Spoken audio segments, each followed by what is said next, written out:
Hello, my artists in training.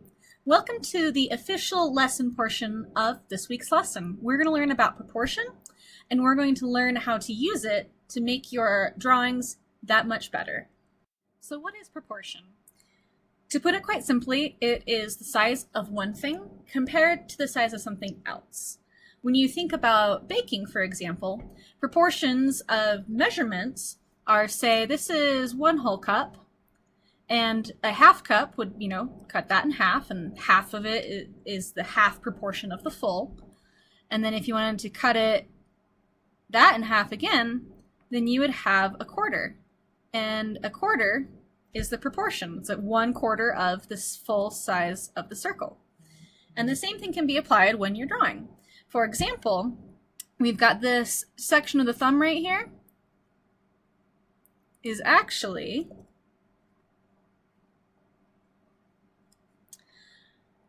half the size of this portion of the hand. And let me show you that. So I can take this line and move it over here and give it a little turn so it's the right angle.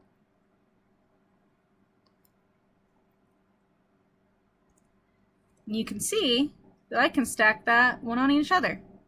So that is the proportion. This is half of this. And you can find proportions like that all throughout. Sometimes they're blessedly easy, like halves and quarters and so on and so forth, but sometimes they're a little more nuanced. So let's dive into this video. I'm going to show you guys how to measure those proportions after you've drawn the basic shapes and you found them on your reference picture. We measure them before we put them on your drawing. And we also measure other things as we go. So let's see that video. Welcome, artists in training. In this video, I'm going to show you how to measure and apply proportions as a tool for creating representational drawings. To prepare for this, you should watch my basic shapes demonstration. That is the foundation for all of the videos in this series, and I will link it in the description for you. To follow along with this exercise, you will need a printout of this horse, which is also linked in the description, a blank sheet of paper, a black marker, a pencil with an eraser, a handful of colored pencils, a compass or a set of calipers for measuring, and if you don't have a compass or a set of calipers, a ruler will work. Clear rulers are easiest to use but are not a necessity. To start, find all of the basic shapes, as I explained in the basic shapes demo video, in your reference picture with a marker. You can copy the exact shapes I did here, or if you see ones you like better, do your own thing. As always, keep them simple.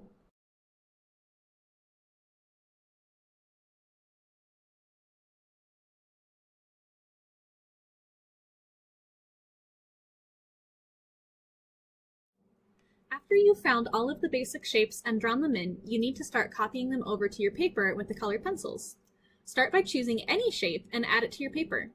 I chose the main part of the head because it's a medium-sized shape, but you can pick any shape you want. Some people like to start with the largest shape instead. It doesn't really matter. Don't make the shape the exact same size as the reference though. I recommend doing it a tiny bit smaller. Draw it in very lightly so you can make adjustments as needed. First, I'm going to show you how to use the ruler, but for the remainder of the video, I'm only going to use the compass. We started with just one shape because we're going to measure the next shapes against that one. Proportions are the size of one thing compared to the size of another thing within the same image. Here I can see that the widest part of the circle for the muzzle is almost perfectly half of the width of the main head circle. Now, when I add the muzzle circle, I'm going to make sure that at its widest point, it's half the width of the main circle that I've already drawn on my paper. Now I just marked those 2 points, so now I know how wide to make it.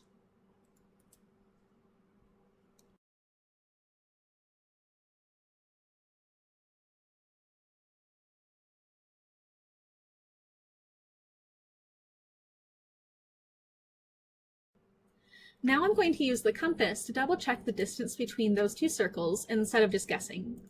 It looks like that distance is half of the distance from the bottom of the main circle to the line for the eye, which is a bit more than halfway up the circle.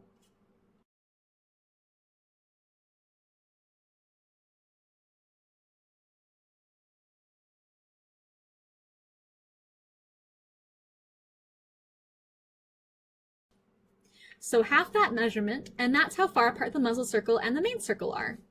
I'll find out what that is on the circle I drew, then mark that distance for the muzzle.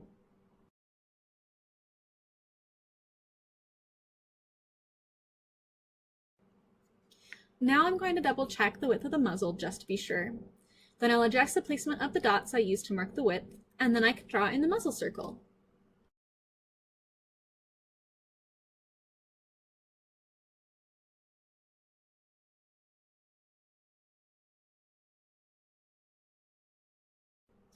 After I've drawn the muzzle circle, I want to check to make sure the height of that ovalish circle is the right proportion to the width of that circle.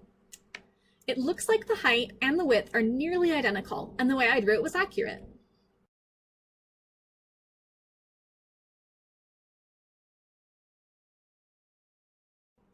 Proportions are important because you can scale your drawing up or down, draw it smaller or bigger than it is in real life, and you still want to make sure that the legs are the right size compared to the head, for example. This horse drawing definitely isn't life size, but I need to make sure that all of the limbs look right next to the body and the head, even though it's much smaller than real life. If the head scales down in size, then the legs need to follow. That's why we measure it against what we already have put down, rather than making it up as we go. As you just saw, that front section of the neck was the same height as the main head circle, so I'm going to go ahead and add that in.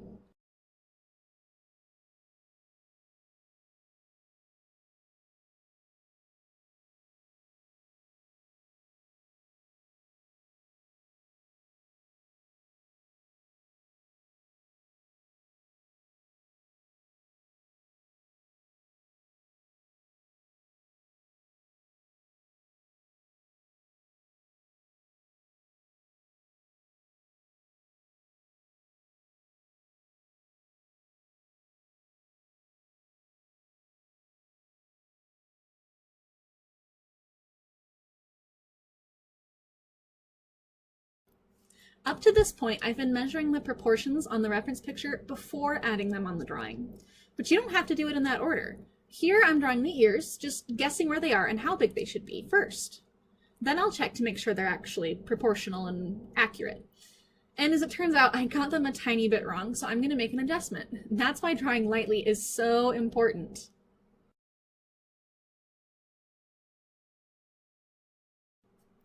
So this is the general process you'll follow for this entire exercise. Afterward, you can adapt it for your own needs. When I'm drawing in a more relaxed setting, I usually don't check the proportion of every single thing as I go, but I do check it periodically. I do that to make sure that what I've drawn so far is accurate and make any needed changes before I get in too deep. It's really hard to correct proportions later on when you made the mistake fairly early in the drawing, so check often. Also, draw very lightly just in case. And you know what? Sometimes you just have to start all over, and that's okay. You've already partially drawn it once, so starting over and drawing it a second time will be that much easier. Don't be afraid to make as many drafts as you need until you get it the way you like it. Oftentimes getting good at something, especially drawing proportions, just comes with lots of practice and experience. You probably won't get it perfect the first time, and at the beginning it may feel like a slow slog. Almost every successful artist has paid that same price though, so don't you get the expectation that you don't have to. We've all had to go through that. But as long as you persevere and keep practicing, your persistence in the face of failure will pay off. And know that you're not alone, we've all been there.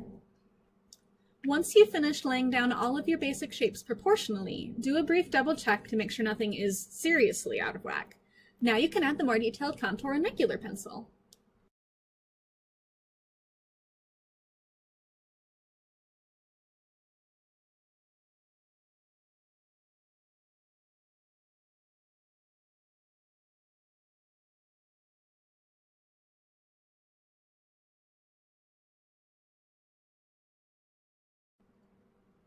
Once you finish, congratulate yourself. Good job. This isn't perfect, but it's pretty good, I think. And the only thing that you or I can do to do better at this point is to practice this technique often. The more you do it, you'll naturally get better at it and your sense of proportions will improve. If you have any questions, suggestions, or ideas, please share in the comments. Practice often, don't give up, make mistakes, and make good art. That was kind of a long video, so let's reiterate some of those key points. So first off, proportions. It's the size of one thing compared to the size of something else in the same image. It's the same size of the pie. We just want to know how big that slice is. So when you're drawing and you've got an image, let's just say we're going to have a flower. And we start to draw something else. Maybe we start drawing that flower a lot bigger. Here's the big circle in the middle. The proportion of this flower is to make sure that all of the petals are the right size compared to the center and the stem. But I'm drawing this bigger, and that just means that the petals are going to get bigger, and they're going to need to get bigger in the same proportion with the size of this. So I'm looking here, and I'm thinking that this particular petal right here on the right is probably, yep, 2 of the centers big. So when I draw it over here, I'm just going to say, hey, this is the center, right? So let's say petal equals 2 centers long. And that's what I determined by looking at this one. And so now I can reproduce that on any scale, anywhere. I just know that whatever this petal is, wherever I draw it, it needs to be 2 centers long. So let's add 1 center and another center and draw that petal. Does that make sense? So you use your reference picture to determine what the initial proportion is, and the proportion meaning, in this case, the petal is 2 centers long. The size of one thing, the petal, compared to the size of another thing, the center. And then you know that as proportion now, and you can reproduce that proportion anywhere as long as you have one of those shapes to start with. And so that is in essence what you'll have to do. Now let's move on to the assignment. Now this assignment is going to start a little bit differently than the first assignment that you did, and it's going to be more similar to the second assignment. Because if you remember the first assignment, one of the things we had you do at the very end of it was to review the plan for improvement section from the previous assignment.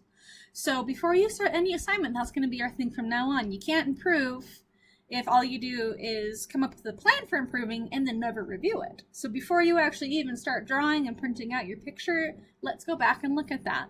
So we're going to look for the plan for improvement section, and that is a part of the assignment 2 self-evaluation. So I'm going to scurry over here to this is my assignment 1. This is going to be my example, and we're just going to look down here at my plan. So one of the mistakes I made was the head was tilted too far to the right. And so my action plan was, before drawing my shape, measure the angle and reproduce it on my paper. And then I'll do that for every single shape. So now I have that in my brain. When I start this assignment, I'm going to make sure that I add that into the steps I'm taking here. So let's pull up my pointer here. So you'll review that plan, whatever it was that you decided you would do to improve, make sure you know what that is. Then you'll print out the reference picture that's in the assignment, as well as linked in the description. And then just do what you did with the basic shapes. Draw the shapes on it in marker, and then draw a large or medium central shape first. You just pick one of the shapes that you found when you were drawing on your reference, and you draw that on your main paper. And you do that in colored pencil, again, so that I can see your progress and see what's happening, and give you good advice for how you can do better. So draw that, and then you'll add the remaining shapes. But just like in the video, you're going to do that by measuring their proportions first against the first shape. So you drew one, and then you're going to measure it against that one the rest of the time to see if it's, 3 times the size of that shape, or maybe that shape is half the size of the original one. You're looking for those size comparisons to the original shape that you're going to reproduce based on what you found in your reference picture. And then when you're done with that, you'll finish it in plain pencil, and you will submit it along with a self-evaluation, just like we did with the last one. You're going to fill out a self-evaluation. Submit both of those plus your reference picture. So look at this. So we'll look at this self-evaluation one more time to do a brief review. Make a copy of the evaluation doc into your own drive. So we'll click on that. Do a quick review. Hopefully you remember how to make a copy. So right here, File, Make a Copy, and rename it to whatever the instructions said. So our instructions said rename it to Assignment 3 Self-Evaluation. All right, Assignment 3 Self-Evaluation. Find a nice place to put it. somewhere in your drive. I think I will put mine here, right into where this class is. Excellent. And then I'll crack open a new one. All right, and then you ask just generally overall when you finish your drawing with the proportions, what went well, what didn't go well, what will you do differently next time, and then you're going to do that comparison. Remember, you're going to compare your drawing to your reference picture, right side up, upside down, from a distance, and in the mirror, and each time you're comparing them, you're looking for what's different, and so you write down here, what is different? This thing was different than the reference picture. Excellent. And then you would move those things down here. You can copy and paste one from each section at least. And the action plan is next time not to do the thing different, but be a little more specific for me, please. And then finally, what general actions or further study will you take to improve your drawing skills? So you're going to say, I'm gonna draw, let's see, going to draw 1 hour a day each day this week. And now you have that action plan, you fill that out, and you submit it with your drawing. Now let's look at the second assignment. Each lesson is going to come with 2 assignments in addition to the warm-up. So the second assignment is much like the first one, except for this time, instead of drawing a horse, you're going to draw a picture of your own choosing, and of course make sure there's accurate proportions. Before you start, review your plan for improvement that you just finished. Be like, okay, what did I say I was going to do better on my second try? And print out a reference picture, whatever you want to do. Draw the shapes on it, and then move the largest or the central shape first in colored pencil onto your own paper. Draw the remaining shapes, measuring their proportions as you go, and then finish with plain pencil. And as another quick review, here is a great way to find a good reference picture. We'll head over here to Google. And let's say I want to draw a picture of a goldfish. So I'll go over to images here. We have a lot of options. Now up here in the toolbar, check out tools, size, and then hit large. And that way, whichever one shows up on here, that's a fill-in guy, we'll draw this one. These are going to be big enough that when you print them out, they're not going to be little itty bitty pictures on your paper. You want them to be full size and fill the paper. So we will save that image and pop her open. Hopefully that actually did the thing. There we go.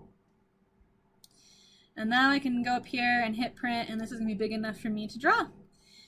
So that's how you find a good reference picture, and then when you're finished with this one, you'll do the exact same thing. You'll do the self-evaluation.